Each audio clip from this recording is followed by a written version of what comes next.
to another video in the Soulset module of Connected. I am Gregoria, but as you know, you can call me G.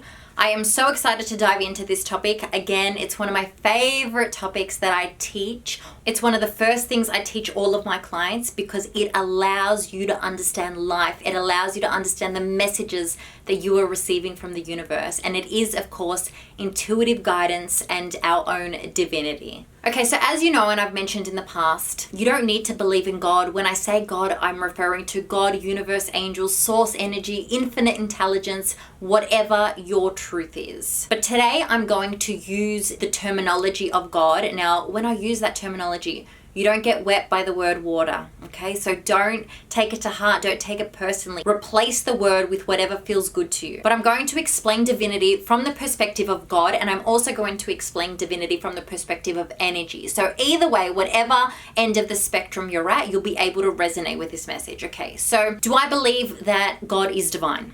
Okay, anyone that believes in God believes that God is the divine, believes that God is divine, okay? Do I believe that I am of God?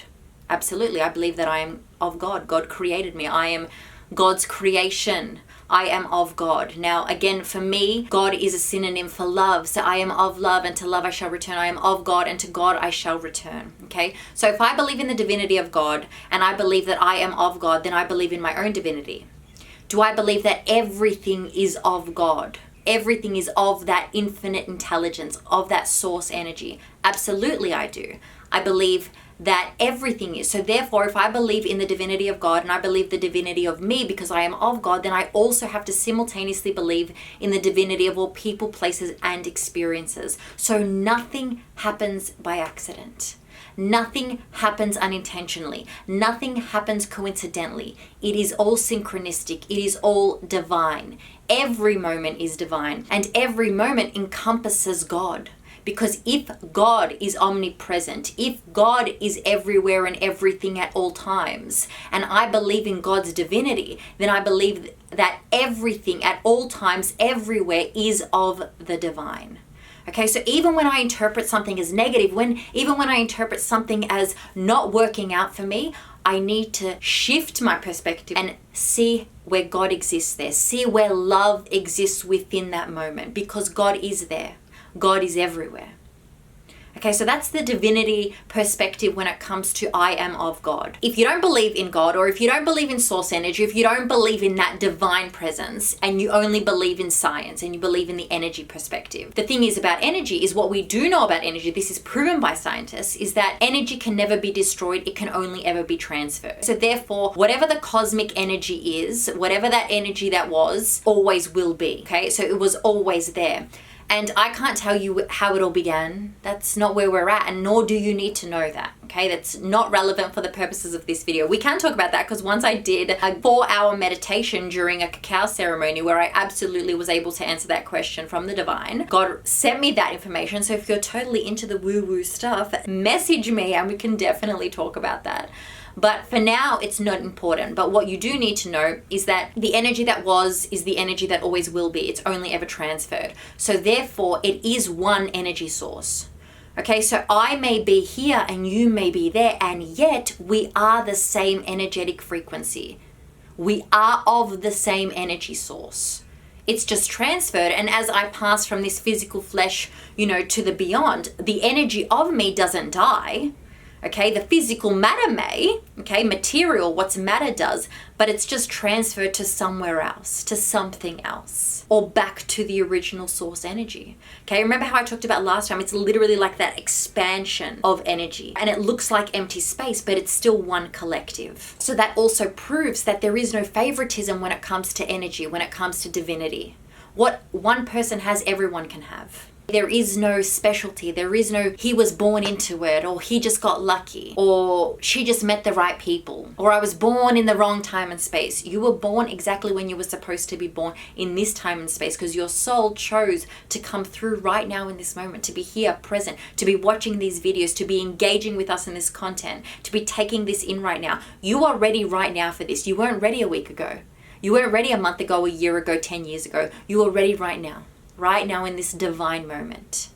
There's a reason why you didn't watch this video 10 minutes ago, and there's a reason why you didn't watch this video in 10 minutes. You needed to watch it right now, because right now you're most receptive to this message and you're receiving it because it's a divine moment right now.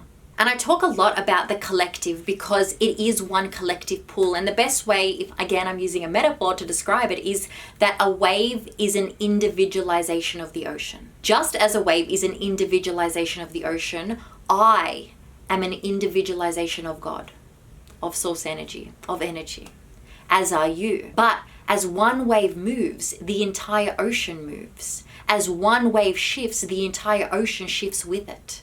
So as I move, the collective moves with me. As you move, the collective moves with you. There is no separation. So as I expand and grow and take all of this in right now, so does the collective consciousness. How powerful is that? How incredible is that we come from one collective source energy. And as I expand, the entire universe expands with me simultaneously. And that is the purpose. I came here to expand through my conscious mind as an individual in order for the collective consciousness, in order for the universe to expand simultaneously with me.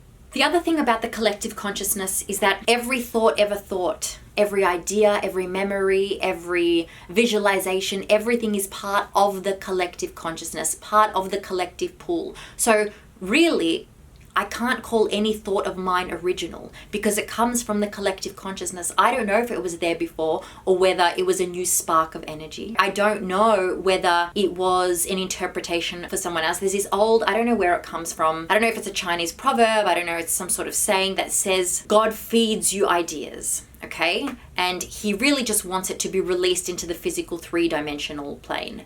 And if you don't take that idea, you know, sometimes we have ideas, but we don't follow through on the action. He'll take it and he'll give it to someone else because he wants it to be manifested in the physical form. So again, it's that concept of it exists in the collective pool. And if you don't use that, it's just going to keep circulating until someone puts in the action to make it a physical manifestation in order to expand it into physical matter.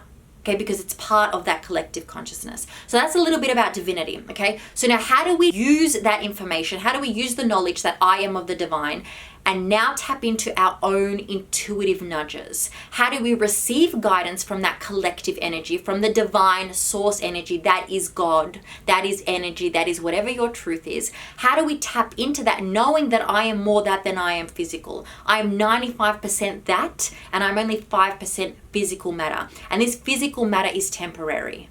Right? But that part of me that is of the collective, that part of me that is source energy is infinite. It never dies. This is the part that's changing. Every cell in your body from when you were born to now has already died and was reborn. There is no part of you that has remained the same from when you were born. And yet we identify as these individuals ever constant. But the ever constant part of us is that which is consciousness, that which is of the collective. That part is constant. But the part of us that is physical is actually ever changing. So what I want to do is I want to tap into that infinite consciousness as the physical being that I am. And that is through your intuitive nudges. So what leads to an intuitive nudge?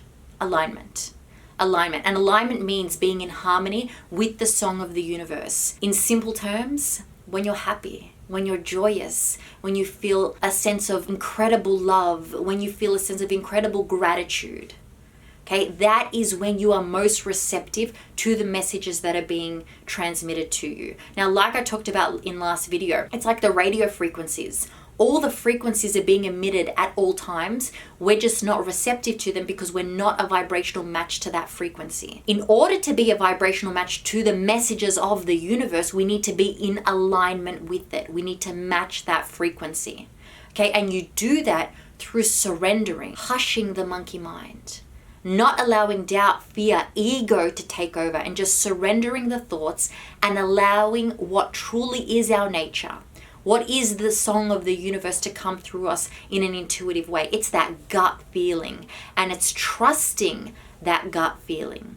And you can silence the monkey mind through meditation. And meditation is one of my favorite practices, or even simply just doing things that bring you joy. Like me, I love baking. Whenever I'm scattered a little bit, I bake because I know that baking will lead me to alignment because I forget about everything else. I forget about my worries, about my stresses, about my doubts, about my fears.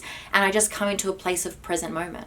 mindfulness. I'm here, I'm breathing, I'm alive, I'm grateful. And I'm going to take advantage of this incredible life. And when you're in alignment, you will receive messages. There'll be those gut feelings. Our body is highly intuitive. We always think that the thoughts are intuitive, but the thoughts are what casts doubt, because you are not your thoughts, you are the observer of them.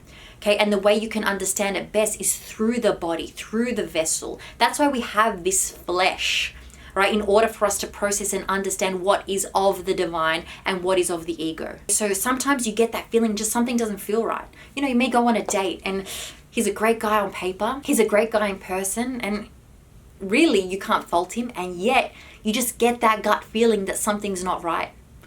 Doesn't mean that there's anything wrong with him, but it just might mean that you two aren't a match, and you need to trust that gut feeling. The same goes in business, in money, in careers, in friendships. You know, sometimes all your friends are going out and you've said yes, but something's telling you not to go, and you just trust it and you don't go. That's that gut feeling. That's that intuitive nudge. But the thing is a lot of people question their intuitive nudges. They're like, but how do I know? Well, if you're in a state of alignment and you receive that intuitive guidance, then you know.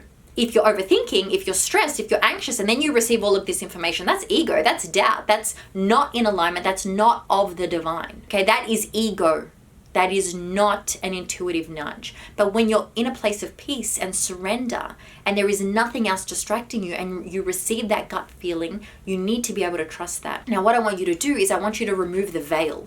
We have this huge veil that I am separate from that intuitive guidance, that I am here and the spiritual part of me is over there. But it's not. It's constantly one. It is always one. There is no separation. I may be constantly moving and evolving, and that spiritual part of me is one constant entity, one constant energy field, I should say. But that doesn't mean I'm ever separate from it. I am that energy in motion, and I can tap into that divine energy whenever I want to, through alignment, through surrender, through those intuitive nudges. And I need to listen to my body to guide me. It's like when we have hunger cues. Our body is telling us when we need to eat, when I'm thirsty, when I'm a bit sore or cramped. Right? Your body talks to you all the time. It tells you what it wants. And in order to tap into the subconscious mind, we need to surrender the conscious mind. The conscious mind expands, creates, it serves us. But in order to tap into that subconscious higher self version of us, we need to surrender the conscious mind. And you do that through meditation. So that leads me to the fun work for this week. I am so excited. You are going to meditate. Now, I meditate every day. I love meditating. It has absolutely changed my life. So I have a link to a meditation available to you in the workbook. What I want you to do is I want you to surrender to God. Surrender to source energy, surrender to energy, surrender to infinite intelligence, whatever your truth is. I want you to surrender the conscious mind. And once you do that, we're going to test it, all right? I love testing it because that's the human part of us. We want to know. We want that proof. See, I don't need that proof, but a lot of us do, and that's okay. So we are then, once we have surrendered, we're going to ask God a question and see what comes through. And I want you to journal about it. Okay, I want you to see what comes through and trust it. Don't question it. Don't judge it. Just allow it to come through and see what comes through. And when it does, I want you to take note of it and journal about it. Okay, so I love you so much, and I will see you on the next video all about quantum healing. Another fun topic for me, and I will see you then. Love and light. Peace.